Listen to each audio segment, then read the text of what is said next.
সবাইকে পদার্থবিজ্ঞান কোর্সে স্বাগত। আমি সুদীপ সৌরভ, পড়াশোনা করেছি ঢাকা বিশ্ববিদ্যালয় থেকে। এই পদার্থবিজ্ঞান কোর্সে আমি আছি তোমাদের সাথে। এই পদার্থবিজ্ঞান কোর্সটি যেভাবে ডিজাইন করা হয়েছে সেটা হচ্ছে আমরা বেসিক আলোচনা করছি এবং আমরা বেশি ফোকাস করছি ম্যাথ করানোর ক্ষেত্রে। সো এই কোর্সে প্রচুর ম্যাথ করব আমরা, প্রচুর ম্যাথ। সো তোমরা মানে সামনে যখন কোর্সের প্রত্যেকটা টাইপ করবা, সো টাইপ করতে গেলে বুঝবা, এবং প্রত্যেকটা চ্যাপ্টার যেটা সাজায় দেওয়া হয়েছে সেটা হচ্ছে যে প্রত্যেকটাতে টাইপ ভিত্তিতে ভাগ করে দেওয়া হয়েছে। ওকে, সো তোমার মানে যে গুছানোর যে ব্যাপারটা, পুরো চ্যাপ্টারটা তোমার সামনে গুছানো আছে। ভার্সিটিতে যত ধরনের ম্যাথ লাগে, যত টাইপসের ম্যাথ লাগে, আমি বলবো তার থেকে বেশি টাইপসের ম্যাথই সলভ করে দেওয়া আছে। ওকে, মানে ন্যূনতম একটু হলেও ইম্পর্টেন্ট এরকম টাইপসও ডিসকাস করে দেওয়া আছে। সো আশা করি পুরো কোর্সটা বেশ গুছানো, পুরো কোর্সটা গোছানো শেষ এবং খুব ভালোভাবে টাইপ ভিত্তিতে ভাগ করে দেওয়া হয়েছে। প্রত্যেকটা টাইপের সাথে সেই টাইপ রিলেটেড ম্যাথস দেওয়া হয়েছে এবং প্রয়োজন অনুযায়ী বেসিক ডিসকাস করে দেওয়া হয়েছে। সো আশা করি পুরো কোর্সটা তোমাদের ভালো লাগবে এবং কোর্সে যদি কোনো ভুল ত্রুটি থেকে থাকে বা কোথাও কোনো সংশোধন মনে হয় যে তোমাদের প্রয়োজন, অবশ্যই তোমরা জানাবে, কারণ আসলে আমরা কেউই পারফেক্ট না, ভুল ত্রুটি হতেই পারে। সো সবাইকে কোর্সে স্বাগতম এবং অনেক অনেক শুভকামনা। নিশ্চিন্তে শুরু করো। এবং একটা জিনিস কি, প্রথম দিকে কোনো কিছু শুরু করতে গেলে আসলে একটু প্রেশার মনে হয় বুঝতেছি না, কিন্তু আমি তোমাদের রিকোয়েস্ট করব পুরো কোর্সটা তুমি সলভ করবে, পুরো কোর্সটা তুমি দেখবে। যেটা বুঝতেছো না সেই ভিডিওটা বারবার রিওয়াইন্ড করে দেখো। আমি এমন কিছু কিছু জায়গায় এরকমও করছি যে আমি যদি এটা তোমাদের উপরই মানে আমি যদি চাইতাম যে তোমাদের উপর ছাড়বো, তাহলে সেটা ছাড়তে পারতাম, যে একটা জিনিস একবার করে বুঝাই গেলাম। সো এরকম আমি কিছু কিছু জায়গা করছি যে আমি নিজেই বারবার বুঝাই দিচ্ছি যেন তোমাদেরকে কষ্ট করে রিওয়াইন্ডও করতে না হয়। সো যেই সব জায়গা বুঝবে না, ভিডিও পজ করে আবার রিওয়াইন্ড করে দেখবে। এবং প্রত্যেকটা টাইপের সাথে যে ম্যাথগুলো দেওয়া আছে, আমি বলবো প্রথমে ম্যাথগুলো পারলে নিজেরা ট্রাই করবে, না করলে দেখবা যে এখানে সলিউশন করে দেওয়া আছে। আর ক্যালকুলেটরে কিছু ক্যালকুলেশন আমি তোমাদের উপর ছেড়ে দিছি, ঠিক আছে, কিছু ক্যালকুলেশন নিজে করে দিছি। তো এই হচ্ছে ব্যাপার। সো আশা করি এই ফুল কোর্স তোমাদের ভার্সিটিতে ফিজিক্সের যে দুশ্চিন্তা সেটা অনেকটাই দূর করবে। শুধু ভার্সিটি না, যারা এইচএসসি পরীক্ষা দিচ্ছ তাদেরও ম্যাথের ভয়টা অনেকখানি দূর করে দিবে। সো এটা আজ এই পর্যন্তই। সো পুরো কোর্স তো সামনে তোমাদের সাথে দেখা হবেই। সো সবার জন্য শুভকামনা রইল, আর আমার জন্য দোয়া রাখবেন সবাই। ভালো থাকবেন সবাই। সবাইকে ভেক্টর অধ্যায়ে স্বাগত। চলো শুরু করা যাক। টাইপ 1 লব্ধি সংক্রান্ত। তো আমরা প্রথমে যে সূত্রটা ডিসকাস করব সেটা হচ্ছে সামান্তরিক সূত্র। দেখো, সামান্তরিক সূত্রের স্টেটমেন্টটা ছিল এরকম যে একটা সামান্তরিকের দুটি সন্নিহিত বাহু যদি একই বিন্দু হতে ক্রিয়ারত দুইটি ভেক্টর নির্দেশ করে, লেটস সে পি এবং কিউ, তাহলে ওই সামান্তরিকের কর্ণ এই ভেক্টর দ্বয়ের লব্ধি নির্দেশ করবে, তাই না? আমরা ধরে নিচ্ছি পি এবং কিউ এর মধ্যবর্তী কোণ হচ্ছে আলফা, আর এবং পি এর মধ্যবর্তী কোণ হচ্ছে থিটা। তাহলে আমরা লব্ধি আর ইকুয়ালস টু লিখতে পারি P square plus Q square plus 2pq cos alpha. Okay, আর এই থিটা অর্থাৎ লব্ধি এবং পি এর মধ্যবর্তী কোণ tan theta equals to q sin alpha divided by p plus q cos alpha. So আমাদের যে প্রবলেমটা হয় যে কোনটা p আর কোনটা q, লব্ধি যার সাথে কোণ উৎপন্ন করবে সেটা হচ্ছে নিচে, সহজ কথা। আচ্ছা, এরপরে আসো, আমাদের তিনটা সেক্টর আছে। যখন তোমার আলফার মান হবে 90 ডিগ্রি, অর্থাৎ পি এবং কিউ যখন একটা আরেকটার সাথে কি লম্বভাবে থাকবে, তখন কি হবে? তখন হবে, দেখো তখন কি হয়ে যাবে, sin cos 90 ডিগ্রি না, cos 90 ডিগ্রির মান কত? 0। সো আমার সেক্ষেত্রে আর কি ইকুয়ালস টু হবে কি p square plus q square. এরপরে আসো, যখন আলফা ইকুয়ালস টু হবে 0 ডিগ্রি, অর্থাৎ p এবং q দুইটা একই দিকে আছে, সেই ক্ষেত্রে হবে r ম্যাক্স, অর্থাৎ লব্ধির সর্বোচ্চ মান। ওকে, লব্ধির সর্বোচ্চ মান দেখো, আলফার মান 0, অর্থাৎ কি হয়ে যাবে বলো, একটু ভ্যানিশ হয়ে যাবে না? cos 0 এর মান 1, তাহলে দেখো এটা কি p plus q whole square না? p plus q whole square root over করলে কি পাবা? p plus q। এটা কি তোমার লব্ধির সর্বোচ্চ মান। এবার আসো, যদি আলফা ইকুয়ালস টু 180 ডিগ্রি হয়, অর্থাৎ দুইটা যদি বিপরীত দিকে কাজ করে তখন কি হবে? তখন কি হবে? cos 180 ডিগ্রি, তাই না? তাহলে কি হবে? -1, তাই তো? তাহলে সেই ক্ষেত্রে হবে, দেখো আমরা এইটাকে দুভাবে লিখতে পারি। তখন দেখো কি হবে? p q হোল স্কয়ারও লেখা যায়, q p হোল স্কয়ারও লেখা যায়, তাই না? দুইটাই কিন্তু লেখা যায়। ওকে, তাহলে দেখো এই বিষয়টাকে একবারে লেখা হয় এইভাবে, p নিগেশন q।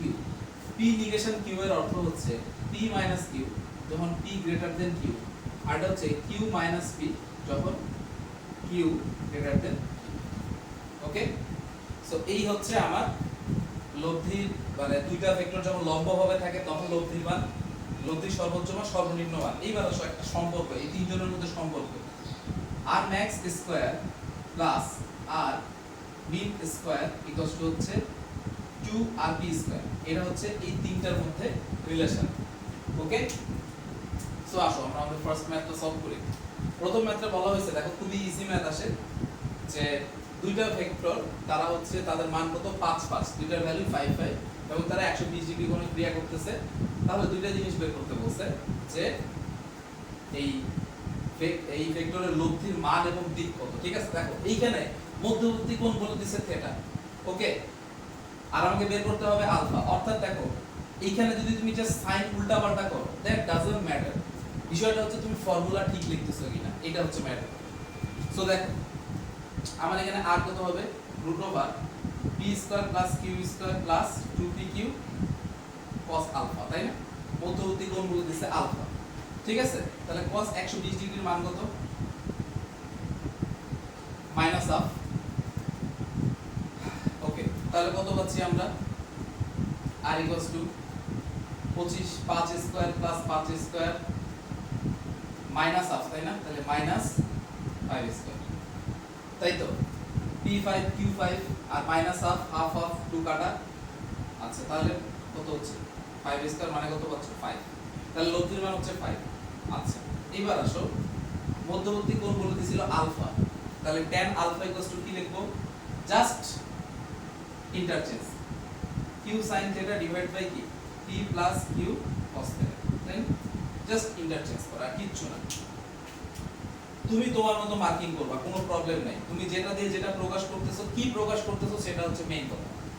আচ্ছা আসো, q এর ভ্যালু কত? 5। তাহলে 5 sin 120 degree divided by 5 plus 5 cos 120।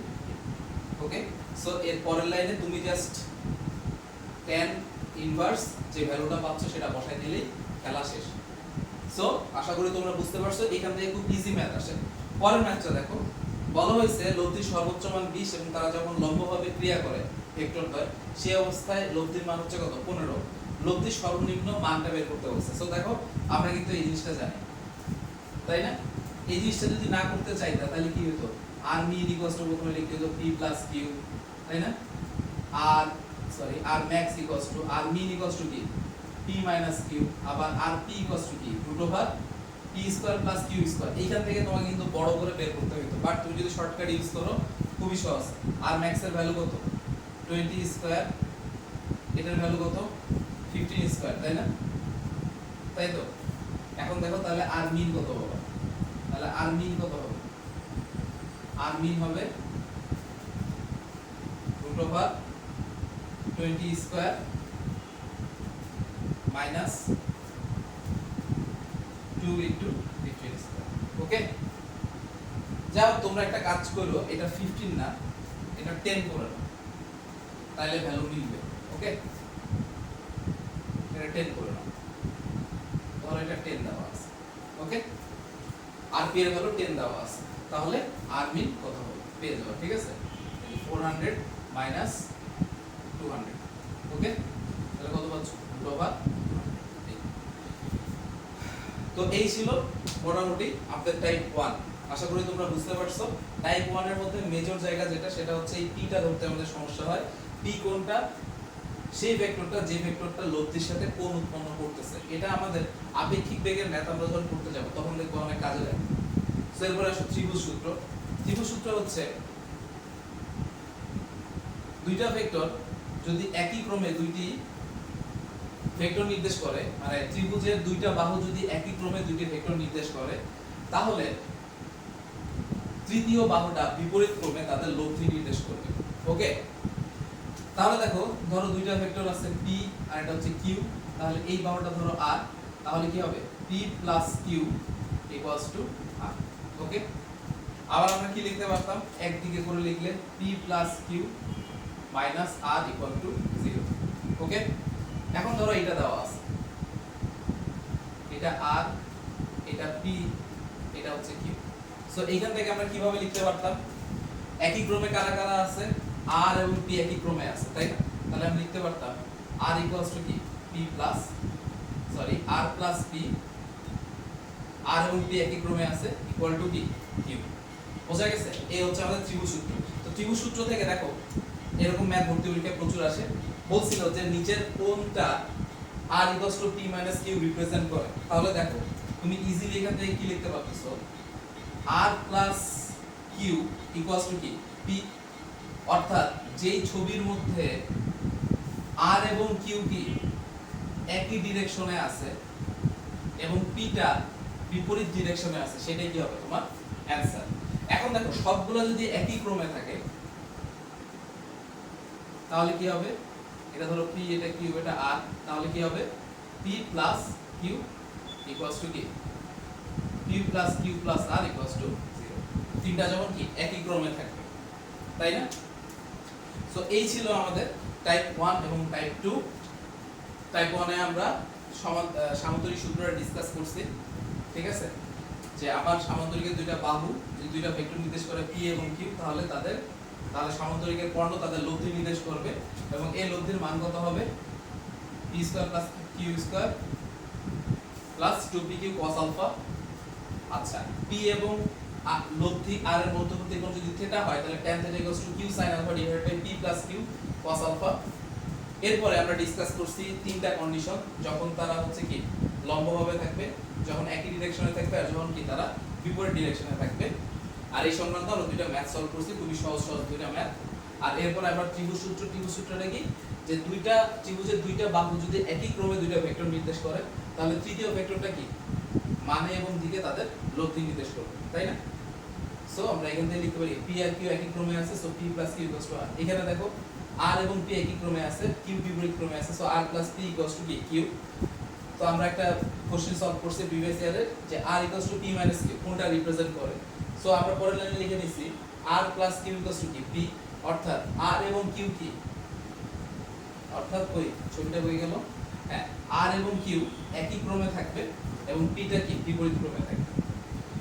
So এই ছিল আমাদের মোট আলোচনা। লাস্টে আমরা বলছিলাম যে তিনটা যদি একই ক্রমে থাকে তাহলে কি হবে, p plus q plus r equals to 0। So এই ছিল আমাদের টাইপ 1 এবং type 2। Let's move to type 3। Type 3 আমাদের উপাংশ সংক্রান্ত। দেখো ধরো এই একটা ভেক্টর, লেটস সে এটা a ভেক্টর, এটা একটা ভেক্টর, লেটস সে এটা b vector. So a vector বরাবর b এর উপাংশ কি হবে, b থেকে যদি তুমি একটা লম্ব টানো তাহলে এইটুকু হবে কি a ভেক্টর বরাবর b এর উপাংশ, a ভেক্টর বরাবর b এর উপাংশ। ওকে, আচ্ছা b টা যদি থিটা কোণে থাকে তাহলে কি হবে, তাহলে দেখো এই উপাংশের মানটা কি হবে। তো আমরা ডট গুণ ক্রস গুণ নিয়ে পরে ডিসকাস করব। সো আমরা ডট গুণ থেকে একটু ধার নিয়ে আসি একটা ফর্মুলা, সেটা হচ্ছে a dot b equals to কি ab cos θ। এটা আমরা জানি, তাই না? আচ্ছা এইবার দেখো ধরো এটা o, এটা x, এটা y, হ্যাঁ আমাদের বের করতে হবে ox টা কত। ওকে, আমাদের বের করতে হবে কি ox এর ভ্যালু। আচ্ছা তাহলে আসো ox ইকুয়ালস টু কি লেখা যায়। আচ্ছা তার আগে একটা কথা বলে নিই, সেটা হচ্ছে দেখো ox টা কি ভূমি, এটা কি প্রতিভুজ। সো ভূমির সাথে প্রতিভুজ ডিনোট করে এরকম একটা ফর্মুলা কার cos θ, যেটা ভূমি আর অতিভুজের মধ্যে সম্পর্ক ডিনোট করে। সো cos θ ইকুয়ালস টু কি বলো, ভূমি বাই অতিভুজ ox বাই oy। তাহলে ox ইকুয়ালস টু কি লিখতে পারি, oy cos θ। তাই না? তাহলে দেখো ওই এই OX টা কি বলো তো, এই OX টা কি বলো, a বরাবর b এর উপাংশ, তাই না? এটাই কষ্ট কি লিখলাম, OY টা কে আমরা এভাবে লিখতে পারি না, b cos θ। ওকে, তাহলে a বরাবর b এর উপাংশ কি পাইলাম আমরা, b cos θ। তাহলে এই লাইন থেকে আমরা কি লিখতে পারি, এই লাইন থেকে আমরা লিখতে পারি b cos θ a dot b divided by, okay. আচ্ছা, এরপরে সেম ভাবে আমরা যদি জাস্ট উল্টা কাজটা করি, এই জিনিসটা করি, তাহলে কি হবে, এটা কি b বরাবর, এটা কি b বরাবর a এর উপাংশ না, সেই ক্ষেত্রে কি হবে, a cos θ কি হবে, a dot b divided by কি। এবার আসো আমরা এই উপাংশকে যদি অভিক্ষেপে কনভার্ট করি, অর্থাৎ আমরা যদি এটার ভেক্টর ফর্মটা নিতে চাই, তাহলে কি করতে হবে, ভেক্টর, একক ভেক্টরের কাজটা কি, একক ভেক্টর নিয়েও আমরা একটু পরে ডিসকাস করব। সো একক ভেক্টর থেকে একটু কনসেপ্ট ধার করে নিয়ে আসি, সেটা হচ্ছে একক ভেক্টরের কাজ হচ্ছে কি, দিক নির্দেশ করা। সো আমি যদি এখানে জাস্ট একক ভেক্টর একটা গুণ করে দিই দুই সাইডে, তাহলে এটা কি হয়ে যাবে, অভিক্ষেপ হয়ে যাবে, অর্থাৎ উপাংশের যে ভেক্টর ফর্মটা।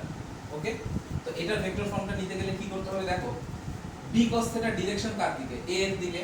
সো আমি এটার সাথে কার একক ভেক্টর নিব, a এর একক ভেক্টর নিব। So b cos θ into a এর একক vector equals to a dot b divided by a। আর একক ভেক্টর সমান আমরা কি জানি বলো, ভেক্টর ডিভাইডেড বাই কি, ভেক্টরের মান। সো এটার ভেক্টর ফর্ম কি, এটা কেন এই একক ভেক্টর নিলাম, কার ডিরেকশনে, a বরাবর, a বরাবর b এর উপাংশ। সো b এর উপাংশের ডিরেকশন কার দিকে, a বরাবর, সো a এর একক ভেক্টর। ঠিক সেম ভাবে a cos θ ডিরেকশন কার দিকে, b এর দিকে। সো আমরা লিখতে পারি a cos θ, এই যে b এর একক vector equals to a dot b divided by b, আর এখানে কার একক ভেক্টর নিব, b এর একক ভেক্টর। ওকে, সো আশা করি তোমরা উপাংশ বুঝতে পারছো। সো এরপরে আসো আমরা আরেকটু আগে, ধরো এই একটা ভেক্টর, এটা হচ্ছে r, এটা ধরো p, আর এটা ধরো q। ওকে, তাহলে p বরাবর r এর উপাংশ আর q বরাবর r এর উপাংশ। দেখো p এর সাথে কোণ নিছি, সো p টাকে আমি বলতেছি আনুভূমিক ভেক্টর। ওকে, তাহলে p ইকুয়ালস টু কি লিখতে পারি, p ইকুয়ালস টু কি, r cos θ। ওকে, আচ্ছা, এই জিনিসটা কি, এই জিনিসটা হচ্ছে কি 90 মাইনাস θ না। তো সেম ভাবে তুমি জিনিসটাকে সোজা কল্পনা করো, কি লিখবা, q ইকুয়ালস টু কি লিখবা বলো, r cos কত ডিগ্রি বলো, 90 মাইনাস θ না, ইকুয়ালস টু কি, r sin। So p equals to কি, r cos θ, q equals to কি, r sin θ। এইভাবে দেখাইলাম, এইভাবে দেখাইলে কি হয়, বেসিকও হয়, মনেও থাকে। আচ্ছা, তাহলে দেখো এখানে কি দুইটা ভেক্টর ছিল এবং তারা কি 90 ডিগ্রিতে ছিল। এবার দেখো, এবার যদি তারা যে কোনো অ্যাঙ্গেলে থাকে তাহলে কি হবে, যদি তারা যে কোনো অ্যাঙ্গেলে থাকে, যে কোনো অ্যাঙ্গেলে দিয়ে দিলাম, আর এটা হচ্ছে কি r। সো দেখো আমরা একটু সামান্তরিকটা পূর্ণ করি, হ্যাঁ। ওকে, এটা ধরো এটা আলফা, এটা বিটা। তাহলে দেখো এটা কি একান্তর কোণ, এটাও বিটা, এটা কি হবে 180 মাইনাস আলফা প্লাস বিটা, তাই না, এটা p, এটা q। ওকে, তাহলে দেখো আমরা যদি এখন সাইন রুল নিই, কি হবে,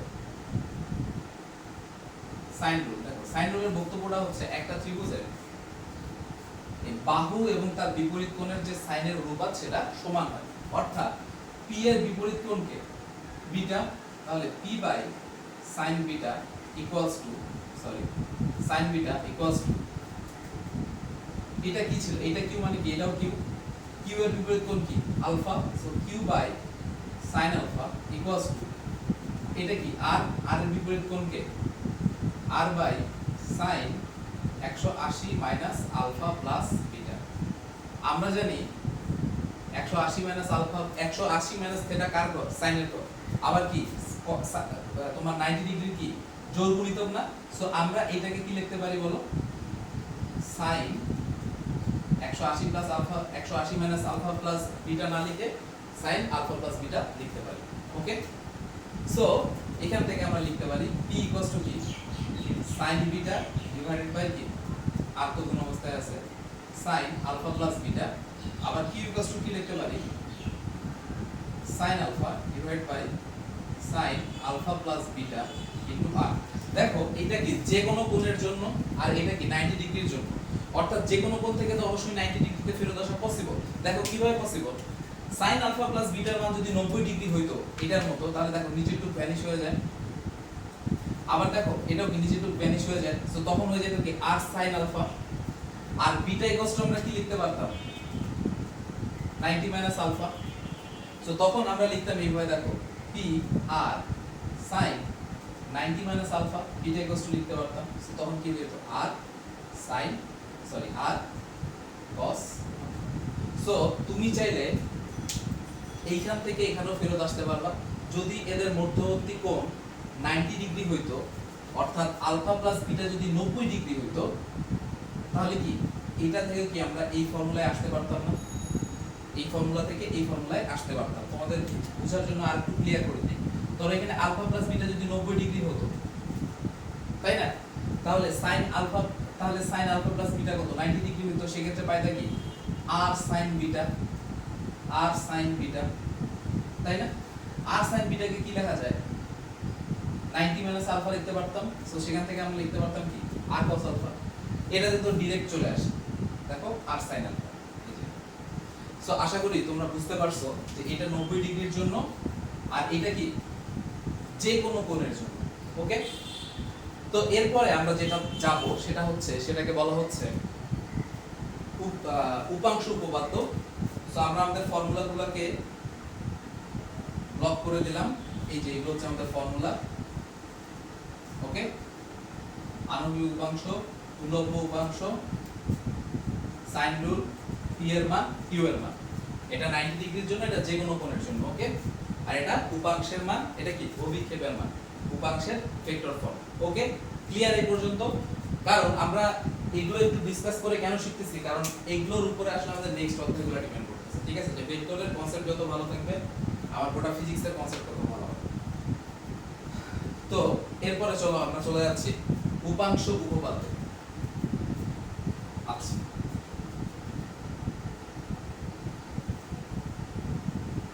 উপাংশ উপপাদ্যটা কি জিনিস দেখো। উপাংশ উপপাদ্যে বলা হচ্ছে এই ধরো একটা ভেক্টর আর এই ভেক্টরের ধরো অনেকগুলো উপাংশ আছে, ধরো এটা একটা, এটা একটা, এটা। ওকে, ধরো এটা p, এটা q, এটা s। আচ্ছা, আমরা এইখান থেকে r এর মান নির্ণয় করব। ওকে, সো p এর সাথে q এর কোণ হচ্ছে θ1, এটা হচ্ছে θ2। ওকে, আর r এর সাথে p এর অ্যাঙ্গেল হচ্ছে θ। ওকে, সো এইবার দেখো উলম্ব উপাংশ বলতে, এই উপাংশ উপপাদ্য বলতেছে, দেখো এটা আমরা বলতেছি উপাংশ উপপাদ্য। উপাংশ উপপাদ্যের মেইন কথা হচ্ছে কোন নির্দিষ্ট দিকে, আমরা এখানে নিচ্ছি p এর দিকে। ওকে, আমরা এখানে নিচ্ছি p এর দিকে, কোন নির্দিষ্ট দিকে কোন ভেক্টরের উপাংশগুলো হবে, অর্থাৎ আনুভূমিক আর উলম্ব উপাংশগুলো হবে ওই নির্দিষ্ট দিকে উপাংশগুলোর উপাংশের যোগফলের সমান। দেখো এরা নিজেরাও উপাংশ, এই উপাংশগুলোর উপাংশ কে, দেখো p এর দিকে, তাহলে p এর সাথে p এর কোণ কত 0, তাহলে p cos 0 ডিগ্রি। উপাংশগুলোর উপাংশের যোগফল দেখো, সবগুলোর যোগ করে লিখব। এরপর দেখো p এর সাথে আমার q এর কোণ কত θ1, অর্থাৎ q cos θ1 plus s cos θ। ঠিক সেম ভাবে এখানেও আমরা লিখব, জাস্ট cos গুলোকে সাইন করে লিখব, তাহলে p sin 0 plus q sin θ1 plus s sin θ। So এটাই হচ্ছে আমাদের উলম্ব উপাংশ উপপাদ্য। অর্থাৎ দেখো p এর দিকে কোন ভেক্টরের উপাংশগুলো হবে ওই p এর দিকে উপাংশগুলোর উপাংশের যোগফলের সমান, অর্থাৎ r cos θ এটা r sin θ এটা। ওকে, এই জিনিসটা আমাদের আমরা যখন নদীর ম্যাথ করতে যাব তখন আমাদের এই জিনিসটা কাজে লাগবে। সো আশা করি তোমরা উপাংশ উপপাদ্য বুঝতে পারছো। তো চলো এবার উপাংশ সংক্রান্ত একটা ম্যাথ করা যাক। তো চলো একটা ম্যাথ করা যাক। এটা ইউ 13-14 সেশনে আসছিল। ম্যাথটা হচ্ছে একটা ব্লককে আনুভূমিকের সাথে 60 ডিগ্রি কোণে 200 নিউটন বল দ্বারা টানা হচ্ছে। তো বলা হয়েছে যে বলের আনুভূমিক উপাংশের মান কত। তাহলে বলের আনুভূমিক উপাংশ Fx কি F cos 60 ডিগ্রি। তাহলে 200 cos 60 ডিগ্রি মানে কত 200 ইনটু হাফ, তাই তো 100। আমরা অনেক জটিল জটিল থিওরি শিখছি, মানলাম ম্যাথ এরকম ইজি আসে। আর বললাম উপাংশ উপপাদ্যটা আমাদের নৌকার ক্ষেত্রে কাজে লাগবে। অন্যান্য থিওরিগুলো কোথাও কোথাও দেখবা ছোট ছোট করে কাজে লাগতেছে। তো এই হচ্ছে আমাদের উপাংশ সংক্রান্ত। টাইপ 3 তে একটু বড় হয়ে গেল, সরি। তো এরপরে আমরা টাইপ 4 এ যাব। So let's move on to type 4। আচ্ছা, টাইপ 4, 5 এবং 6 আমরা শুরু করব টাইপ 6 থেকে। দেখো টাইপ 6 হচ্ছে একক ভেক্টর। একক ভেক্টর কাকে বলে? কোন ভেক্টরকে যদি তার মান দ্বারা ভাগ করা হয় যে ভেক্টরটা পাবা সেটা কি একক ভেক্টর। আচ্ছা, একক ভেক্টরের মান সব সময় 1 এবং এর কাজ হচ্ছে দিক নির্দেশ করা। এর কাজ কি? দিক নির্দেশ করা। ওকে, আচ্ছা এখন দেখো আয়ত একক ভেক্টর বলে একটা জিনিস আছে, সেটা হচ্ছে i, j এবং k। এদের প্রত্যেকটার মান 1 করে এবং i এর কাজ হচ্ছে x অক্ষের দিক নির্দেশ করা, j এর কাজ হচ্ছে y অক্ষের দিক নির্দেশ করা, আর k এর কাজ হচ্ছে z অক্ষের দিক নির্দেশ করা। এই তিনটা হচ্ছে কি আয়ত একক ভেক্টর। ওকে, এইবার আসো একক ভেক্টরের একটু অ্যাডভান্সে যাই। হ্যাঁ, দেখো ধরো তোমাকে বললো একটা ভেক্টর দেওয়া আছে, ধরো a ভেক্টর দেওয়া আছে, একটা ভেক্টর b দেওয়া আছে। ওকে, এখন তোমাকে বললো যে সমান্তরাল একক ভেক্টর নির্দেশ করো। সমান্তরাল একক ভেক্টর, সমান্তরাল অথবা লব্ধি একক ভেক্টর, সেম জিনিস। সমান্তরাল অথবা লব্ধি একক ভেক্টর আসে কিন্তু। আচ্ছা, কি নির্দেশ কিভাবে বের করবা? এই সমান্তরাল বা লব্ধি একক ভেক্টর হচ্ছে a plus b divided by a plus b এর মান। Okay, a plus b divided by a plus b এর মান। ঠিক একই ভাবে যদি তোমাকে বলতো লম্ব একক ভেক্টর নির্দেশ করে, কি বের করতে বললো? লম্ব একক ভেক্টর। সেক্ষেত্রে কি করতাম? সেক্ষেত্রে হচ্ছে a cross b divided by a cross b এর মান। ওকে, এটা কি একক ভেক্টর, এটা কি সমান্তরাল বা লব্ধি একক ভেক্টর, এটা কি লম্ব একক ভেক্টর। এই যে ক্রস গুণন, এই ক্রস গুণনটাই আমরা টাইপ 5 এ হচ্ছে ডিসকাস করব। তাহলে আই গেস তোমরা একক ভেক্টরের বিষয়টা বুঝতে পারছো যে কোনো ভেক্টরকে যদি তার মান দ্বারা ভাগ করো কি পাবা? একক ভেক্টর পাবা। এর মান হবে সবসময় কত? 1। এর কাজ কি? দিক নির্দেশ করা। আমাদের তিনটা আয়ত একক ভেক্টর আছে i j k, যারা x y এবং z অক্ষের দিক নির্দেশ করে। আর আমাদের দুইটা স্পেশাল টাইপের একক ভেক্টর আছে, একটা হচ্ছে লম্ব বা লব্ধি একক ভেক্টর, যেটা হচ্ছে a plus b divide by সেটার মান, আর এটা কি লম্ব একক ভেক্টর, তাই না? a cross b divide by সেটার মান। সো এই ছিল আমাদের একক ভেক্টরের বেসিক। এবার ক্রস গুণন জিনিসটা কি দেখো। ধরো a একটা ভেক্টর a, একটা ভেক্টর a এবং a একটা ভেক্টর b। দেখো a থেকে b তে যদি রোটেট করে, অর্থাৎ রাইট হ্যান্ড রুল, দেখো a থেকে b তে যদি রোটেট করে, a থেকে b তে যদি রোটেট করে, তাহলে a ক্রস b এর ডিরেকশন হবে ঠিক এরা যেই তলে আছে তার লম্ব বরাবর। ঠিক আছে, অর্থাৎ ধরো যদি বাস্তব ভিত্তিক চিন্তা করতাম, যদি এরা ধরো এই বোর্ডের তলে আছে, তাহলে এদের a ক্রস b এর মান হতো এরকম লম্ব বরাবর উপরের দিকে। ঠিক আছে, তাহলে c হবে কি a ক্রস। ওকে, আচ্ছা একটা জিনিস মাথায় রাখবা, a cross b is not equal to b cross a। Okay, b cross a কি? b ক্রস ডিরেকশন কোন দিকে? নিচের দিকে। এটা কি b ক্রস a, এটা ডিরেকশন কি কোন দিকে হবে? নিচের দিকে হবে। অর্থাৎ a cross b equal to আমরা কি লিখতে পারি? Minus b B cross, clear? আচ্ছা এইবার আসো এ ক্রস বি এর ফর্মুলা গুলো কি। দেখো এ ক্রস বি আমরা লিখতে পারি এ বি সাইন আলফা, যদি মধ্যবর্তী কোণ আলফা হয়, ইটা, যেহেতু এরা কি, দেখো যে গুণনে দুইটা ভেক্টর রাশি গুণ করে আরেকটা ভেক্টর রাশি পাওয়া যায় সেটাই কিন্তু ক্রস গুণন। ওকে, সো ক্রস গুণনের ডিরেকশন কোন দিকে হয় সেটা আমরা দেখলাম। এইবার দেখো a cross b equals to কি ab sin আলফা ইটা। আচ্ছা এই ইটা কি, এই ইটা হচ্ছে একটা একক ভেক্টর যার ডিরেকশন কি a ক্রস b এর ডিরেকশনটা নির্দেশ করতেছে। a ক্রস b এর ডিরেকশন কি, a ক্রস b যেই তলে আছে তার লম্ব দিকে, তাই না? তাহলে ইটা ইকুয়ালস টু আমরা কি লিখতে পারি, দেখো a cross b divided by ab sin alpha.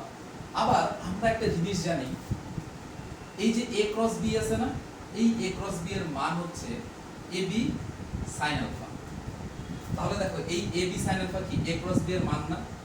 তাহলে আমরা এটা ইকুয়াল টু লিখতে পারি a cross b divided by কি a ক্রস b এর মান।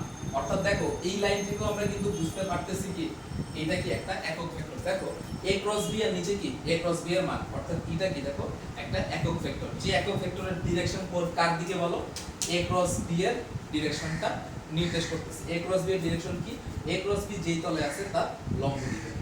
ওকে, সো এই পর্যন্ত হচ্ছে আমাদের ক্রস গুণনের বেসিক। এখন যখন আমাকে দুইটা ভেক্টরের ক্রস গুণন নির্দেশ করতে বলবে তখন আমরা কি বের করব? আচ্ছা তখন আমরা কি বের করব, তখন আমরা তাদের নির্ণায়কটা বের করব। এগুলো একেবারে প্রিলিমিনারি জিনিস, তোমরা অবশ্যই করছো আমার বিশ্বাস। Equals to i j k। ওকে, আমরা সব বসাই a1 a2 a3 b1 b2 b3। ওকে, আচ্ছা এখন দেখো এই যে নির্ণায়কটা কি, আমি জাস্ট একটু তোমাদের স্মরণ করাই দিচ্ছি। তাহলে দেখো এই দুটো গুণ করব। ধরো আমি এখানে একটু মান নিই, ঠিক আছে? মান নিলে তোমাদের বুঝতে সুবিধা হবে। ধরো এখানে আছে -2 1 3, ধরো -4 -2 -5। ওকে, বা 5 দিলাম। আচ্ছা তাহলে দেখো যখন আমরা i নিব তখন এই কলাম বাদ এই রো বাদ, তাহলে 5 -6, তাই না? মাইনাস, এবার নিব কার জন্য, j। এই মাইনাস হচ্ছে ফর্মুলার মাইনাস। দেখো তাহলে j এই কলাম বাদ এই রো বাদ, তাহলে -2 এর সাথে 5 গুণ করব, কত হবে -10 মাইনাস নাও ফর্মুলার -12, তাই না? খুব কেয়ারফুল মাইনাসের বিষয়। আবার এদিকে k এই কলাম বাদ এই রো বাদ, তাহলে এই দুটো গুণ করো, কত হবে 4 মাইনাস কত হবে 4। ওকে, আচ্ছা এখন তুমি যদি চাও এই j এর এখানে প্লাসও নিতে পারো, কোনো সমস্যা নেই। j এর এখানে প্লাস নিলে শুরু করতে হবে উল্টা দিক থেকে, ঠিক আছে? j এর এখানে প্লাস নিলে দেখো আমরা মাইনাস নিলে কি করতেছি, এই পাশ থেকে গুণ করতেছি। যখন আমরা প্লাস নিব তখন আমাদেরকে শুরু করতে হবে এই পাশ থেকে। ক্লিয়ার? আচ্ছা মাইনাস নিয়ে করাই ভালো, তাহলে এক ফ্লোতে থাকে জিনিসটা। আচ্ছা তাহলে i ইকুয়ালস টু কি 5 কত হবে 11i, তাই না? 11i মাইনাস মাইনাস কি হবে প্লাস, তাহলে +12 -10 কত হবে 2j প্লাস এখানে কত হবে দেখো তো, মাইনাস প্লাস, তাহলে কত 8, তাই না? সো এই হচ্ছে আমাদের দুইটার ক্রস গুণন আমরা বের করে ফেললাম। এইবার আসো দেখো ab sin আলফা কি নির্দেশ করে, ক্রস গুণনের মান নির্দেশ করে। সো এই sin আলফার মান, এই যে তোমার ক্রস গুণনের যে মান, এই ক্রস গুণনের মান যদি 0 হয়, কখন 0 হবে? দেখো a আর b দুইটার ডিরেকশন যদি একই দিকে থাকে, অর্থাৎ এদের মধ্যে মধ্যবর্তী কোণ যদি 0 হয়, তাহলে sin এখানে কি 0 হয়ে যাবে না? সেই ক্ষেত্রে কি হবে, a ক্রস b এর মান কি হবে, ab sin 0 ডিগ্রি না, অর্থাৎ কি 0 না। সো দুইটা ভেক্টরের মধ্যবর্তী কোণ যদি শূন্য হয় সেই ভেক্টরটাকে বলা হয় সমান্তরাল ভেক্টর। সেই ভেক্টরটাকে কি বলা হয়, সমান্তরাল ভেক্টর। ওকে, অর্থাৎ এই ক্রস গুণনের ভ্যালুটা কি হয়ে যাবে, এরা যদি সমান্তরাল হইতো এই ক্রস গুণনের মানটা আবার কি হইতো 0 হয়ে যেত, তাই না? এই ক্রস গুণনের ভ্যালুটা কি হইতো, সরি এখানে মডুলাসটা হবে না, এই ক্রস গুণনের মানটা কি হইতো, এই ক্রস গুণনের মানটা হয়ে যেত 0। ওকে, আচ্ছা এখন আসো দেখো এই ম্যাথটা কি করতে বলা হয়েছে। আচ্ছা এই ম্যাথে যাওয়ার আগে আরেকটা বেসিক বলে দিই। ধরো তিনটা ভেক্টর দেওয়া আছে a b c, তিনটা ভেক্টর দেওয়া আছে। ওকে, তিনটা ভেক্টর দেওয়া আছে, এইখানে খেয়াল করো, ধরো তিনটা ভেক্টর দেওয়া আছে, আরেকটা ভেক্টর দেওয়া আছে।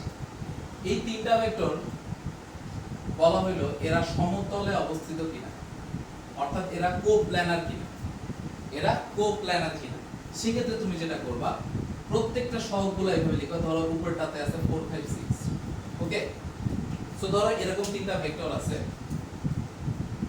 যাদের সহগগুলো আমি লিখছি এইভাবে, ঠিক আছে।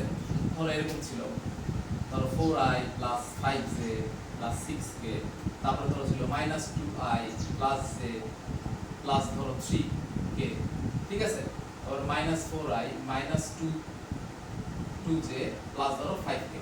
এরকম তিনটা ভেক্টর আছে, বলা হইলো যে এরা একই সমতলে অবস্থিত কিনা। সেই ক্ষেত্রে তোমাকে যেটা টেস্ট করতে হবে, এদেরকে নিয়ে এরকম একটা নির্ণায়ক বানাইতে হবে। নির্ণায়ক বানানোর পরে যদি মান 0 হয় তাহলে তারা একই সমতলে অবস্থিত, যদি 0 না হয় তাহলে একই সমতলে অবস্থিত হবে না। ওকে, আশা করি ক্লিয়ার। সো এইবার আসো আমরা এই ম্যাথটা সলভ করি। বলা হয়েছে যে এই দুটো ভেক্টর এর ভ্যালু কত হইলে এটা সমান্তরাল হবে। সো আমরা যদি ম্যাঙ্গো নিয়মে করতাম, কি করতাম, এরকম ক্রস গুণন করে বের করতাম, করে 0 ধরতাম, 0 ধরার পরে কি করতাম, এর মান বের করতাম।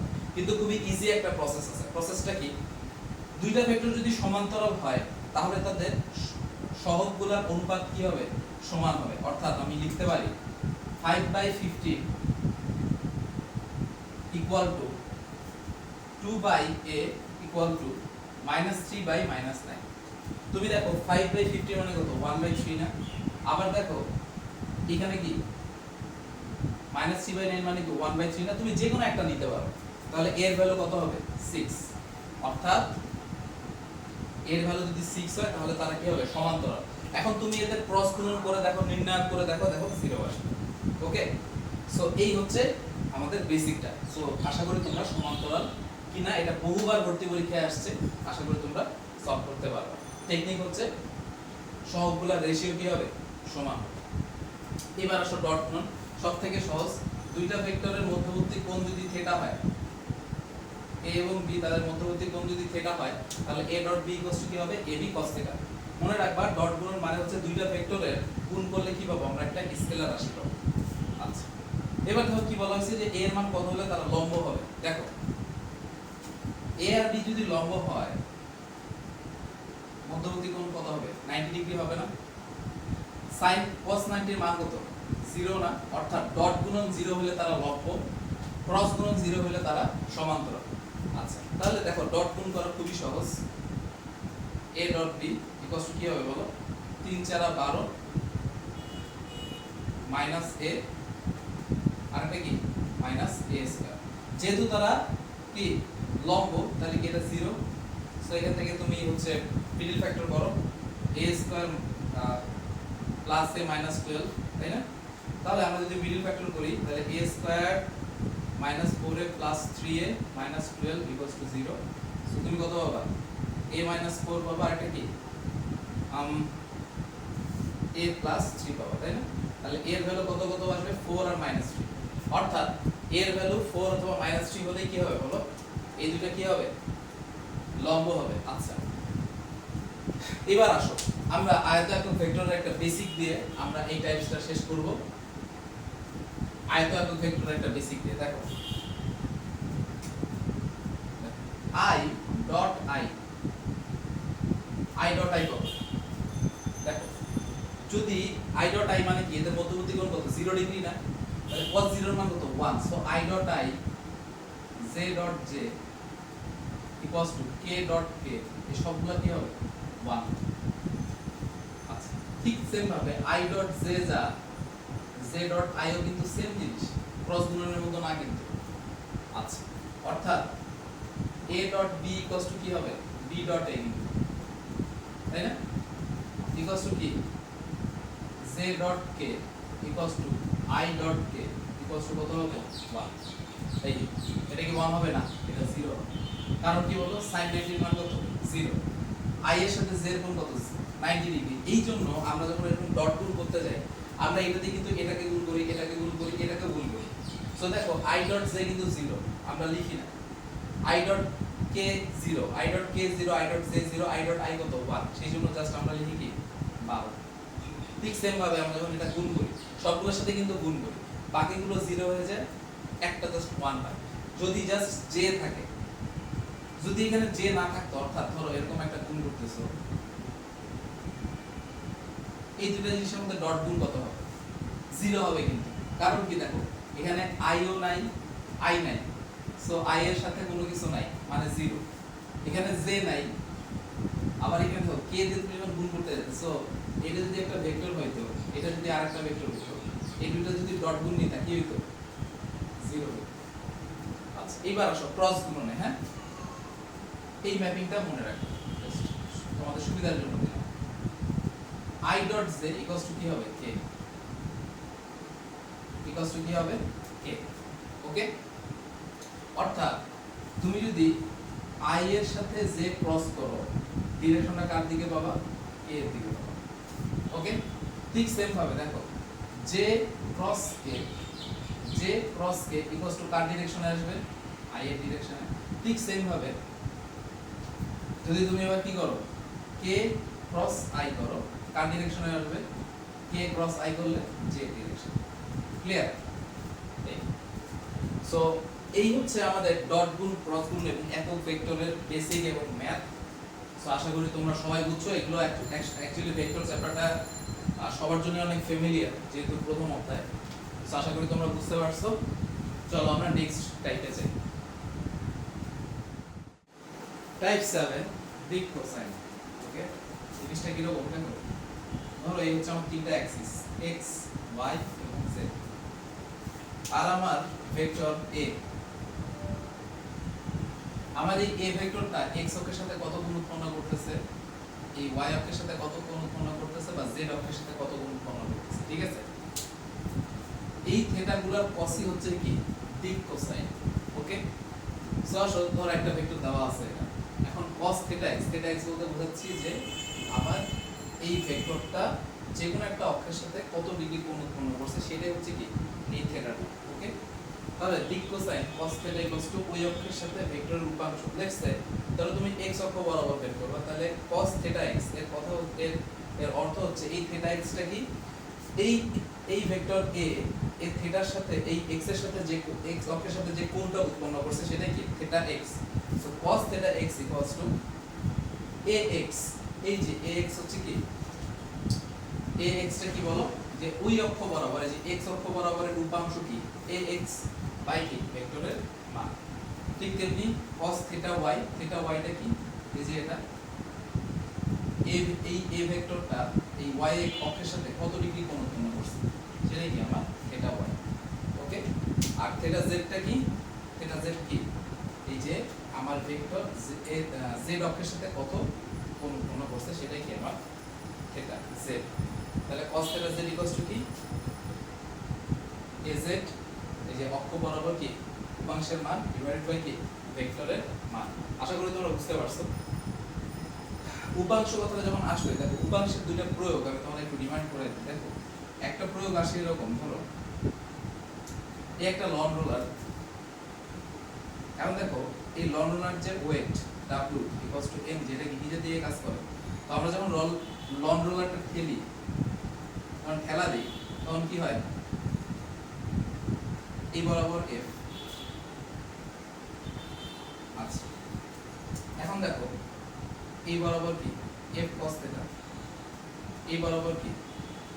f sin θ কাজ করে, তাই না? তাহলে দেখো এই যে f sin θ, সেটা কি এই ওজনটাকে আরো হেল্প করতেছে না, লন রোলারের ওজনটাকে? সো এই ক্ষেত্রে কি হয়ে যায়? W প্লাস কি? f sin θ হয়ে যায়, তাই না? সো ঠেলাটার ক্ষেত্রে কি হয়? আমার নিচের দিকে ফোর্সটা বেশি যাচ্ছে, আর যখন টানতেছো তখন কি হচ্ছে দেখো তো?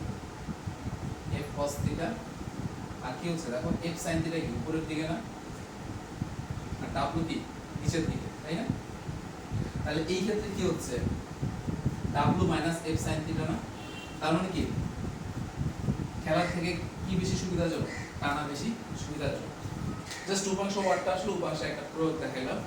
আর একটা প্রয়োগ আমরা দেখতে পারি লাস্ট, সেটা হচ্ছে ধরো এই একটা নৌকার মধ্যে মাঝি বসে আছে। এখন দেখো এই নৌকাটাকে ধরো তীর থেকে কেউ টানতেছে। ওকে, তীর থেকে কেউ টানতেছে, ওকে। এই বরাবর কি এটা থিটা কোণে টানতেছে, তাহলে এই বরাবর কি f cos থিটা, এই বরাবর f, আর এই বরাবর কি f sin থিটা।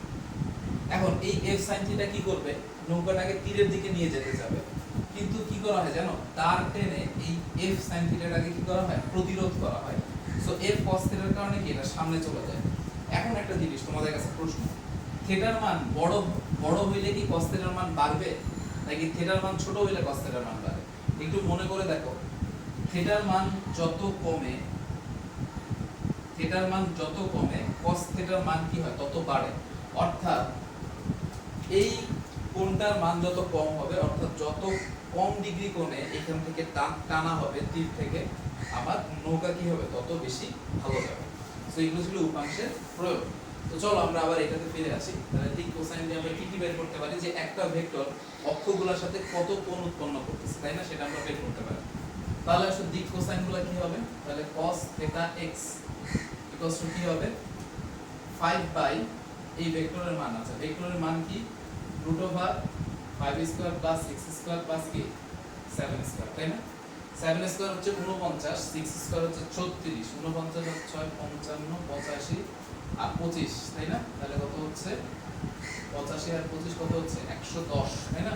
তাহলে √110, ঠিক আছে তো নাকি, 25 প্লাস 36, হ্যাঁ ঠিক, আই গেস ঠিক আছে। আচ্ছা এবার আসো, তাহলে √, কি 110। এখন যদি আমি এখান থেকে, এটা কি গেল দিক কোসাইন, তাই না, এই cos θ x টা কি দিক কোসাইন, আর আমার কোণটা কত হবে, তাহলে θ ইকুয়ালস টু কি হবে cos ইনভার্স 5 বাই √110। অর্থাৎ এই ভেক্টরটা x অক্ষের সাথে এই θ x কোণটা উৎপন্ন করে। ঠিক সেম ভাবে cos θ y কত হবে 6 বাই √110। ঠিক একই ভাবে θ y equals to cos inverse 6 by √110। ঠিক সেম ভাবে cos θ z কত হবে 7 বাই √110। অর্থাৎ θ z, অর্থাৎ z অক্ষের সাথে আমার a কত ডিগ্রি কোণ উৎপন্ন করছে, cos ইনভার্স 7 বাই √110। তো এই ছিল আমাদের দিক কোসাইনের বেসিক, ওকে। দিক কোসাইন দিয়ে আসলে আমরা বের করতে পারি যে একটা ভেক্টর অক্ষগুলোর সাথে কি রকম কোণ উৎপন্ন করছে। সো আশা করি তোমরা বুঝতে পারছো। তো চলো পরবর্তীতে আমরা টাইপ 8 এ চলে যাব। টাইপ 8 এ আমরা ডাইভারজেন্স কার্ল গ্রেডিয়েন্ট শিখব, এবং সবার লাস্টে আমরা দুটো স্পেশাল টাইপ করব, নদীর অঙ্ক, নৌকা নদী স্রোত, আর একটা হচ্ছে টাইপ 10 এ থাকবে হচ্ছে আমাদের আপেক্ষিক বেগের অঙ্ক। সো এই হচ্ছে আমাদের শেষ তিনটা টাইপ। তো টাইপ 8 এ আমরা ডাইভারজেন্স কার্ল গ্রেডিয়েন্ট ডিসকাস করব। চলো টাইপ 8 শুরু করা যাক, ডাইভারজেন্স গ্রেডিয়েন্ট অফ কার্ল। তো দেখো গ্রেডিয়েন্ট ইকুয়ালস টু কি, গ্রেডিয়েন্ট অফ ফাই হচ্ছে কি একটা স্কেলার ফাংশন, হ্যাঁ। সো স্কেলার ফাংশন দেখো আমরা প্রত্যেকটা অপারেটরের ভিতরে ঢুকে গেছে। আর ডাইভারজেন্সে আমরা যেটা করি, এটা স্কেলার অপারেটর নিছি গ্রেডিয়েন্ট, এখানে নিব কি ভেক্টর অপারেটর, এবং এটা কি ডট প্রোডাক্ট, ওকে। সো ডট প্রোডাক্টের ক্ষেত্রে আমরা জানি কি i ডট i আমার কিছু একটা থাকবে, i ডট i কত 1, কারণ আমি যখন এইটা দিয়ে এটাকে গুণ করব প্রত্যেকটা রাশিকে, এটা দিয়ে আমি এটাকে করব, এটাকে করব, এটাকে করব, বাকি দুটো কি জিরো চলে আসে, দ্যাটস ওয়াই ভাব। আবার সেম ভাবে এটার সাথে জাস্ট এটার থাকবে, এটার সাথে জাস্ট এটার থাকবে, এটাই কি আমরা ডট প্রোডাক্টে শিখে আসছি। আচ্ছা এখন দেখো ডাইভারজেন্সের মান প্লাস মানে কি, একটা পদার্থের আয়তন বাড়তেছে মানে সেটা ডাইভার্স করতেছে, ছড়ায় পড়তেছে। ডাইভারজেন্সের মান 0 মানে সেটা কনভার্স করতেছে, মানে পদার্থের আয়তন কমে যাচ্ছে। আর ডাইভারজেন্সের মান হচ্ছে 0, তার মানে সেটা সলিনয়েডাল বা সিলিন্ড্রিক্যাল হয়ে যাচ্ছে। এবার আসো কার্ল কি জিনিস, কার্ল হচ্ছে কোন বস্তু কতখানি ঘূর্ণনশীল সেটা নির্ণয় করে, ওকে। তার মানে কার্লের মান যদি 0 হয়ে যায়, অর্থাৎ কার্ল ভি অথবা এটা যদি 0 হয়, তার মানে কি হবে বলো, এটা অঘূর্ণনশীল, অঘূর্ণনশীল অথবা কি ইরোটেশনাল, তাই না, ইরোটেশনাল হবে, ওকে। অর্থাৎ কার্ল কি নির্দেশ করে, ঘূর্ণন নির্দেশ করে। এখন কার্ল যদি 0 হয়ে যায়, তার মানে বস্তুটা কি অঘূর্ণনশীল। আর কোন বস্তুর কার্লের ডাইভারজেন্স অথবা ডাইভারজেন্স অফ কার্ল কত, 0, এটা মাথায় রাখবে। এটা এমসিকিউতে আসে, এটাও এমসিকিউতে আসে, ওকে। এখন দেখো বলা হয়েছে যে b এর মান কত হলে এটা সলিনয়েডাল হবে, তাই না? তাহলে দেখো সলিনয়েডাল প্রুফ করতে গেলে কি করতে হবে, যে আমাদের ডাইভারজেন্সের মান শূন্য, তাই না? এটা দেখাতে হবে divergence of v equals to কি 0, অর্থাৎ এটা 0, তাই না? তাহলে এটা যদি 0 হইতে হয় কি হবে? এটা যদি 0 হইতে হয়, দেখো আমরা কি করব, আমরা যেটা নিব সেটা হচ্ছে দেখো প্লাস, দেখো এই জিনিসটাকে আমি একটু ভেঙে দিচ্ছি, ওকে? একটু ভেঙে লিখতেছি যেন তোমাদের বুঝতে সুবিধা হয়। প্লাস ijk, ওকে? এইটার সাথে k ডট হবে এইটা, তাই না? তাহলে x plus 3y i plus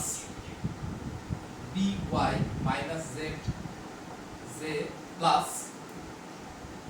x minus 2z k, এটা ইকুয়ালস টু কি হবে? 0 হবে, তাই না? এখন দেখো এইটার সাথে আমি তিনটাই ডট করব, দেখো কিন্তু i এর সাথে i ডট করলে কি হয়? 1 হয়, বাকিগুলা কি হয়ে যায়? 0 হয়ে যায়। সো আমার কি হবে জিনিসটা? Partial differentiation of x plus 3y plus এটার সাথে জাস্ট এটা যাবে by মাইনাস z প্লাস এটার সাথে জাস্ট এটা যাবে, তাই না? তাহলে x minus 2z, okay, equals to কি 0। এখন আসো আমরা ডিফারেন্সিয়েশনটা করে ফেলি। আচ্ছা, তাহলে দেখো এই ডিফারেন্সিয়েশনে যাওয়ার আগে আমরা একটা ছোট রিভিউ করতেছি, তাহলে আমরা, কারণ এই পাশটা আমি ক্লিন করে নিব একটু। তাহলে গ্রেডিয়েন্টটা কি? আমরা একটা স্কেলার কোয়ান্টিটিকে আমরা গ্রেডিয়েন্টের সময় নেই, যে স্কেলার কোয়ান্টিটিটা কি x y z প্রত্যেকটা পয়েন্টেই কি ডিফারেন্সিয়েবল, ওকে? আচ্ছা, ডাইভারজেন্সটা কি? আমরা একটা ভেক্টর কোয়ান্টিটি নিব, ভেক্টর রাশি নিব, সেটা ডাইভারজেন্স নির্ণয় করব। ডাইভারজেন্স যদি প্লাস হয় অর্থাৎ পদার্থটা আয়তনে বাড়তেছে, মাইনাস হলে পদার্থটা আয়তনে কমে যাচ্ছে, আর ডাইভারজেন্স যদি 0 হয় তাহলে সেটা কি হবে? সিলিন্ড্রিক্যাল অথবা সলিনয়েডাল হবে। আচ্ছা, আর আমাদের কার্ল কি ছিল? আমাদের একটা ভেক্টর কোয়ান্টিটি যদি v হয় তাহলে কার্ল আমরা এরকম ক্রস গুণনের মাধ্যমে নির্ণয় করব। আর কার্ল দ্বারা কি হয়? কোনো পদার্থের ঘূর্ণন নির্দেশ করে। কার্ল 0 মানে পদার্থটা কি অঘূর্ণনশীল অথবা ইরোটেশনাল হবে। আর divergence of curl equals to কি 0। সো আশা করি তোমরা এই পর্যন্ত বুঝতে পারছো। তো চলো আমরা ডিফারেন্সিয়েশনটা করে ফেলি, ওকে?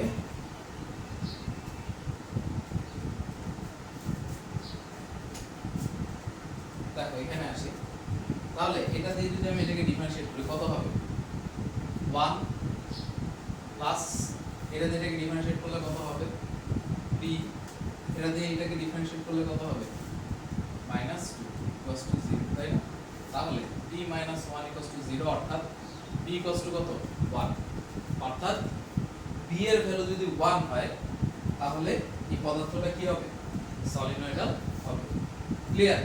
এই ম্যাথটা রুয়েট 15-16 আসছিল।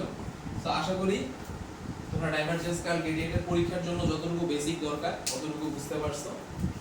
সো চলো আমরা তাহলে নেক্সটে আলোচনা করব হচ্ছে নদীর ম্যাথ, এবং তারপরে থাকবে হচ্ছে আপেক্ষিক বেগের।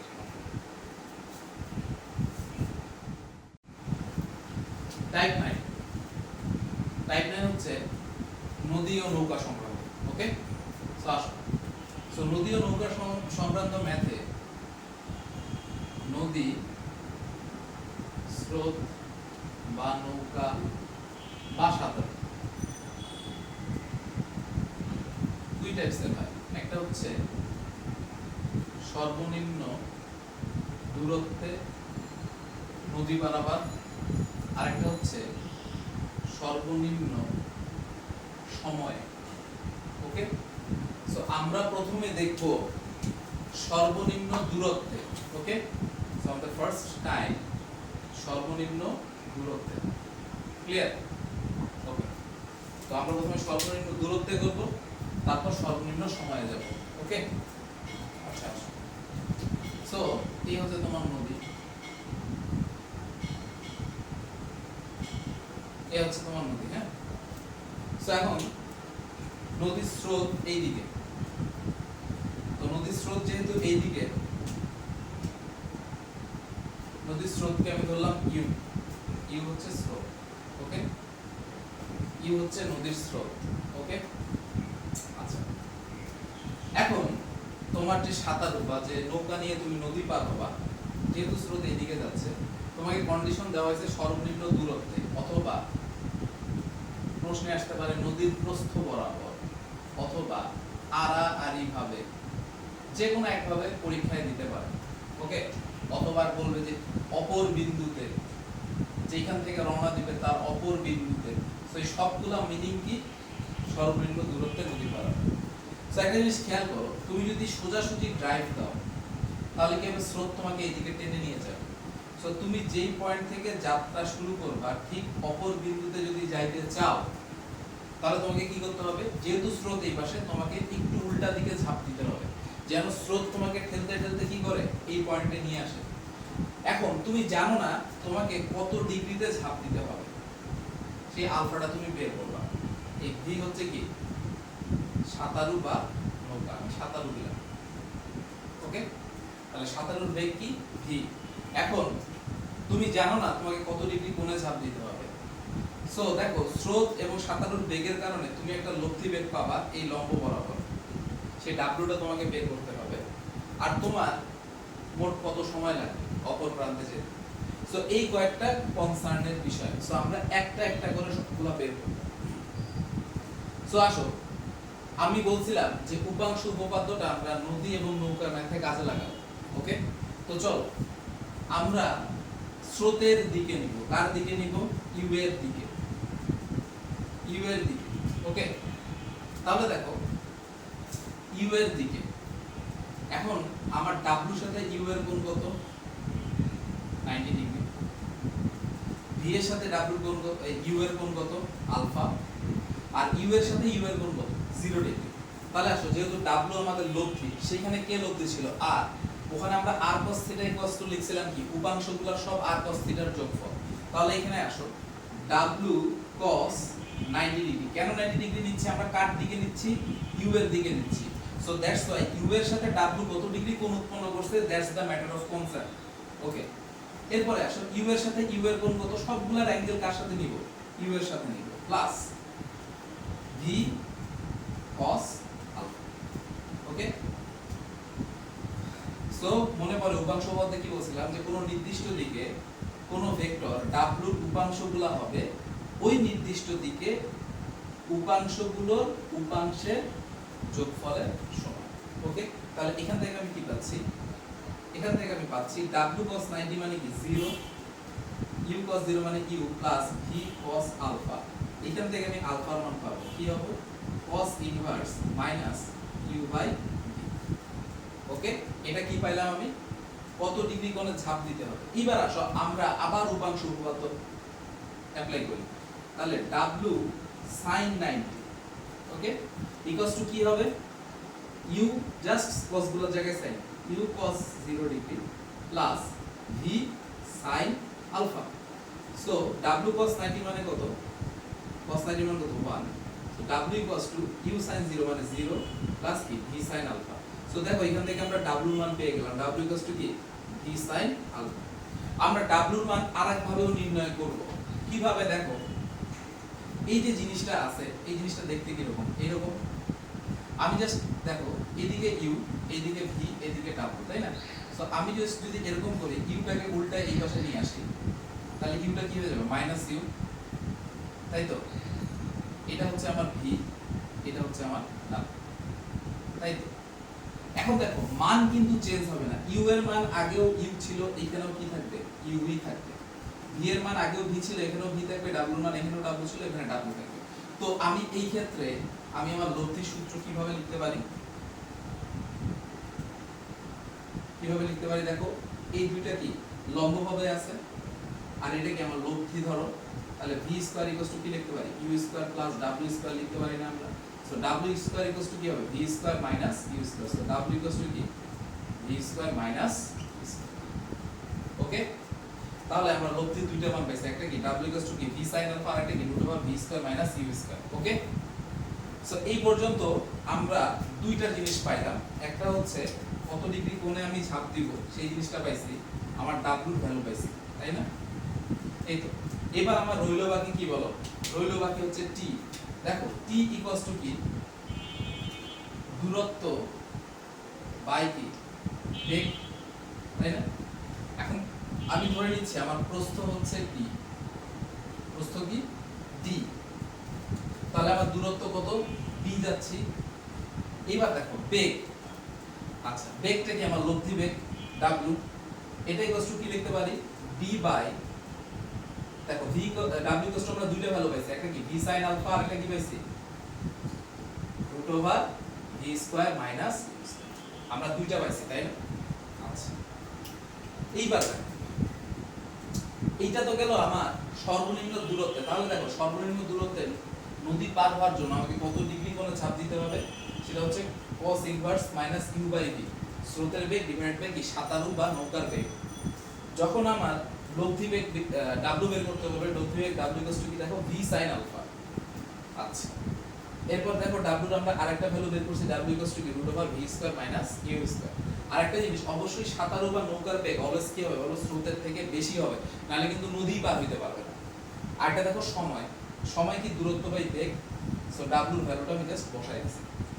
সো এই গেল কি বলো সর্বনিম্ন দূরত্বে। এইবার আসো আমরা সর্বনিম্ন সময়ের ক্ষেত্রে যাব, সর্বনিম্ন সময়। ওকে, দেখ সর্বনিম্ন সময়ের ক্ষেত্রে কি হবে, আবার আমি ড্র করি। এখন একটা জিনিস খেয়াল করো, এখানে খেয়াল করো, আমরা আগেরটা থেকে একটু আসি। হ্যাঁ, t কি পাইছি t by v sin alpha, এটাতে একটু খেয়াল করো। দেখো t কখন মিনিমাম হবে, t কখন মিনিমাম হবে, যখন আমার v sin alpha ম্যাক্সিমাম হবে।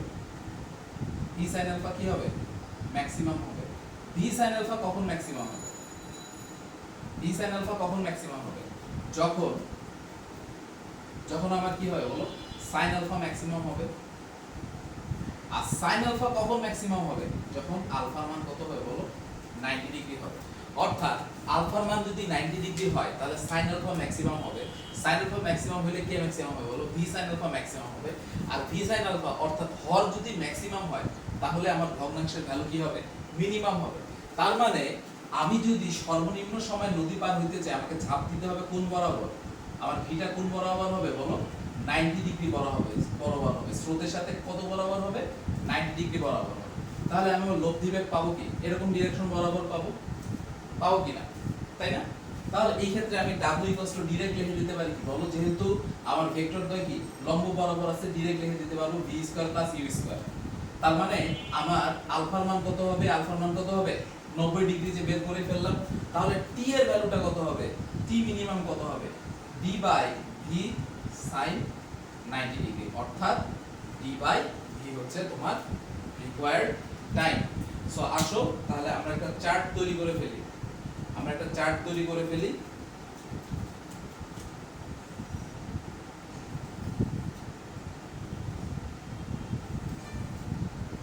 এটা হচ্ছে সর্বনিম্ন দূরত্ব, এটা হচ্ছে সর্বনিম্ন সময়। ওকে, তাহলে সর্বনিম্ন দূরত্বের ক্ষেত্রে আমরা আলফা কি জানি cos inverse minus u by v, আর এখানে আলফা হবে কত 90 ডিগ্রি। আমার w কি হবে v sin alpha অথবা √v² - u², আর এখানে w কি হবে বলো √v² + u², তাই না? আর এই ক্ষেত্রে আমার t হবে d by v sin alpha অথবা কি বলো d বাই √v² - u², অথবা অ্যাকচুয়ালি জিনিসগুলো কি w রিল, তাই না? আর এখানে আমার t কত হবে বলো, t মিনিমাম হবে d বাই। তো এই ছিল আমাদের নদী নৌকার বেসিক। সো আশা করি তোমরা বুঝতে পারছো। সো এখান থেকে ম্যাথ কি রকম আসে, খুবই সহজ, এই জিনিসগুলো বুঝলে খুবই সহজ। ধরো তোমাকে বলে দিছে অনুকূলে বেগ তোমাকে বলে দিছে 20 কিলোমিটার পার আওয়ার, আর প্রতিকূলে বেগ বলে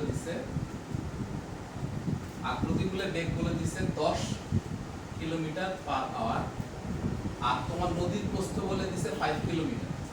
ওকে, সো এখন তোমাকে যদি বলা হয় এই সবগুলা বের করতে, তুমি বের করতে পারবা কিনা বলো? দেখ, অনুকূলে বেগ মানে কি, v plus u equals to কি 20, আর প্রতিকূলে মানে কি বলো, v minus u by equals to কি 10। তাহলে এখান থেকে তুমি v কত পাবা 15, u কত পাবা 5। তাহলে দেখো v 15 পেয়ে গেছো, u 5 পেয়ে গেছো।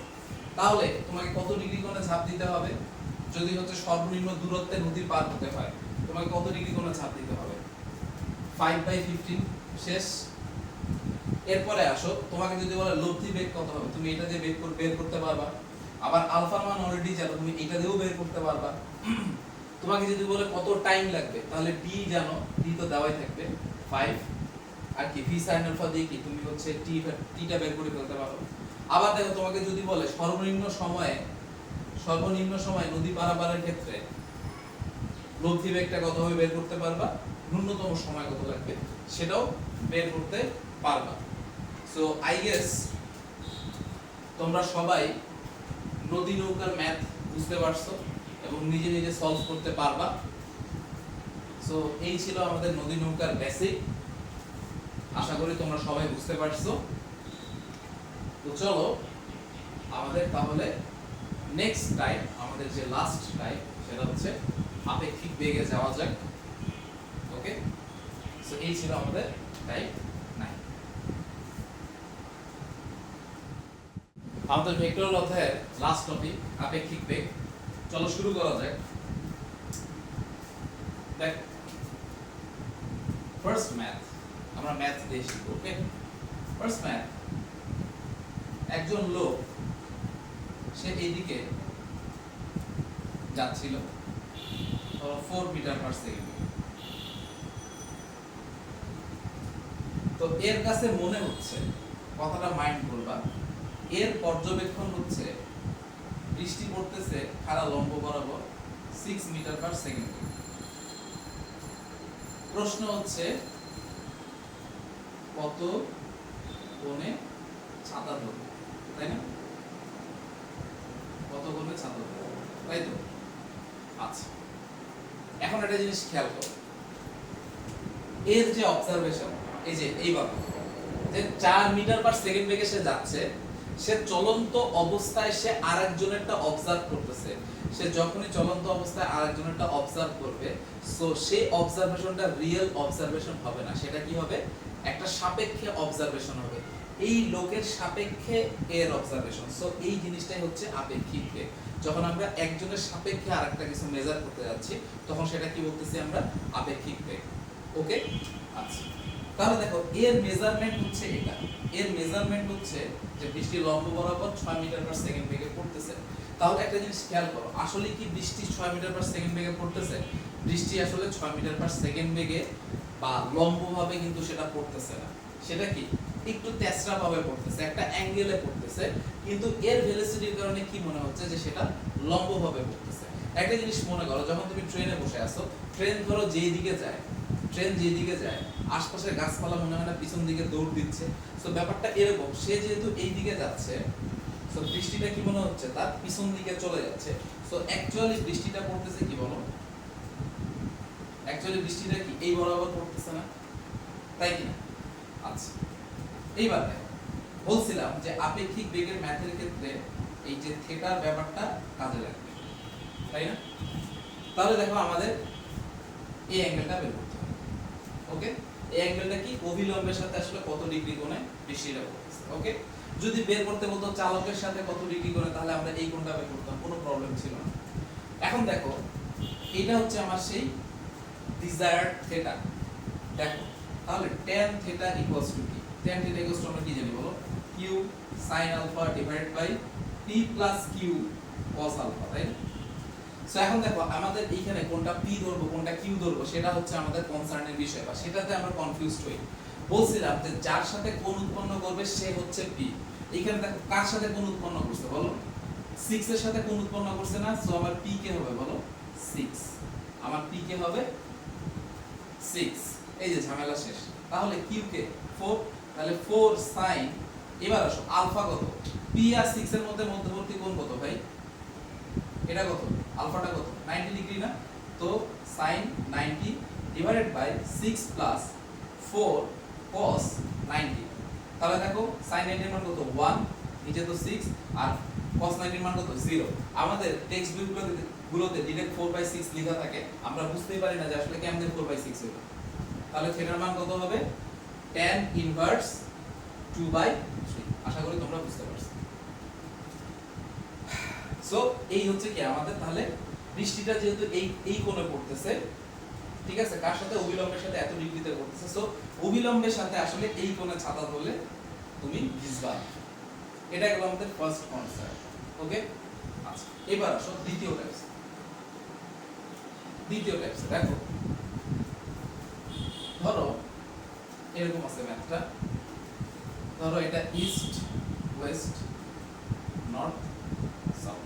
ওকে, বলা আছে যে একটা গাড়ি পূর্ব দিক বরাবর 40 কিলোমিটার পার আওয়ার বেগে যাচ্ছে, 40 কিলোমিটার পার আওয়ার বেগে যাচ্ছে।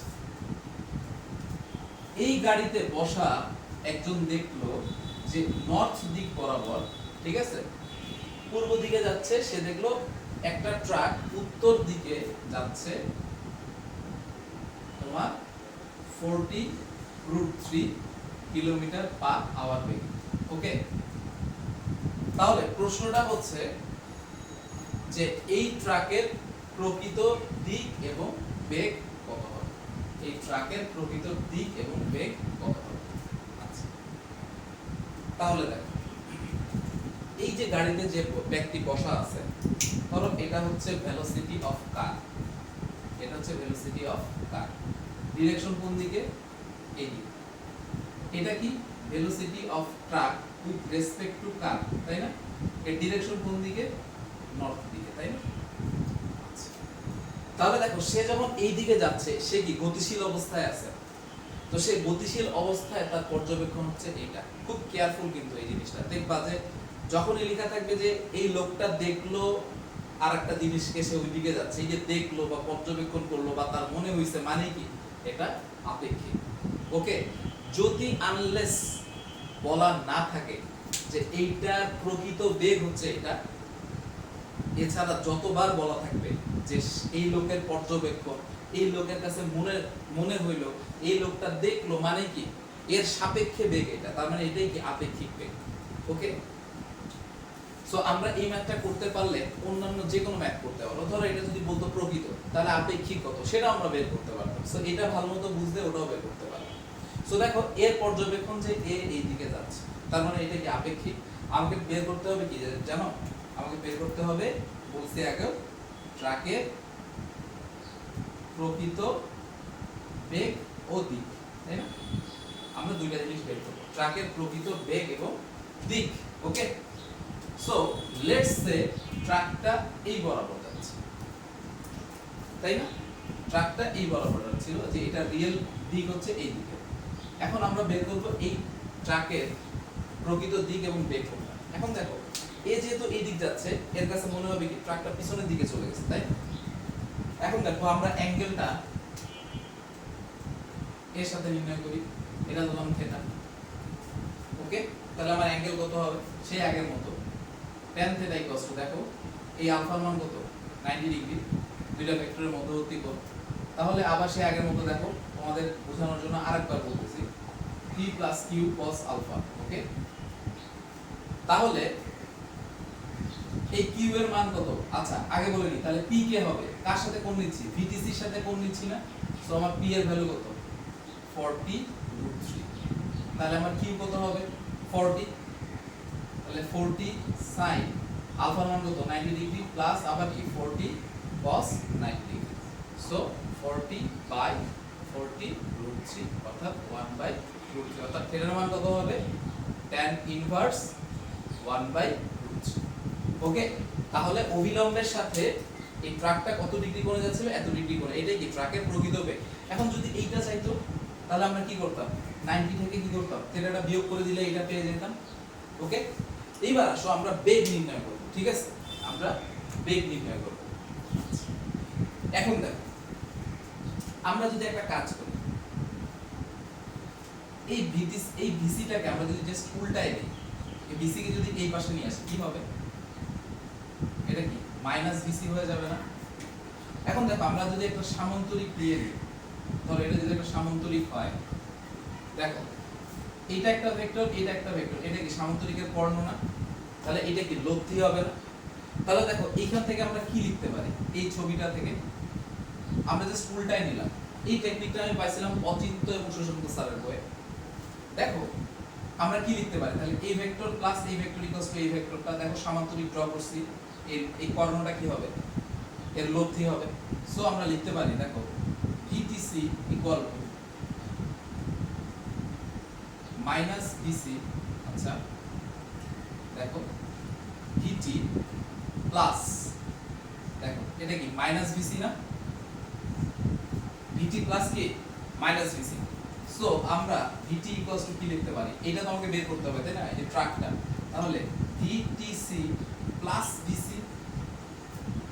এটা আমরা লিখতে পারি, এটা আমরা লিখতে পারি কিনা বলো, অবশ্যই লিখতে পারি।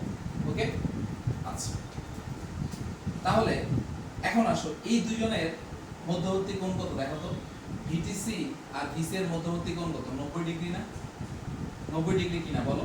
তাহলে আমার VT ইকুয়ালস টু কি হবে, √VTC স্কয়ার প্লাস কি VC square. Okay, so I guess তোমরা বুঝতে পারছো।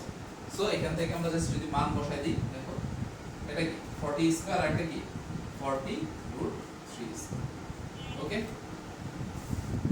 তোমরা চাইলে এখান থেকেও বলতে পারতে এইভাবে যে এই দুইটা ভেক্টর এই দিকে যদি নাও আসতে চাও, এই যে দুইটা ভেক্টর এটা কি লম্বভাবে আছে আর এটা কি এর লব্ধি, তাহলে লম্বভাবে থাকলে কি হবে, এইটা স্কয়ার প্লাস এইটা স্কয়ার ইকুয়ালস টু।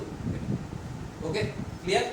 এইভাবেও আমরা করতে পারতাম। আবার আমরা ত্রিভুজ সূত্র দিয়েও চিন্তা করতে পারতাম। দেখো বেসিক ক্লিয়ার তাহলে কত, ত্রিভুজ সূত্র দিয়েও চিন্তা করতে পারতাম। দেখো এইটা কি তোমার VC, এটা কি তোমার VC, এটা কি তোমার VTC না? তাহলে এখান থেকে তুমি কি লিখতে পারতা, এই যে দেখো তো এরকম না চিত্রটা, এদিকে কি VTC তাই না, এই বরাবর কে আছে, VT আছে, আর এই বরাবর কে আছে, দেখো এই বরাবর কে আছে, VC আছে। সো দেখো এই দুইজন কি একই ক্রমে আর এটা কি বিপরীত ক্রমে না। সো আমরা ত্রিভুজ সূত্র দিয়ে কি লিখতে পারি, VC ইকুয়ালস টু কি VTC প্লাস VT। আমি সব দিক দিয়ে আমি তিনটা ডিরেকশনে তোমাকে চিন্তা করা শেখালাম এই কারণে, তুমি তোমার যেই টাইপে বা তোমার যেইভাবে থিংক করে তোমার সুবিধা, তুমি সেইভাবে থিংক করে ম্যাথ করতে যাবে। ওকে, সো আশা করি আপেক্ষিক বেগ সংক্রান্ত ব্যাপার স্যাপার তোমরা বুঝতে পারছো। ভার্সিটিতে যেই ম্যাথ আসে এই বেসিক তোমাদেরকে আমি যেভাবে বুঝাই দিচ্ছি, এটা বুঝলে ভার্সিটি ম্যাথ কোনো ব্যাপারই না। সো এই ছিল আমাদের ভেক্টর চ্যাপ্টার। সো দেখা হবে সামনের নতুন কোনো চ্যাপ্টারে। সেই পর্যন্ত সবার জন্য শুভকামনা রইল।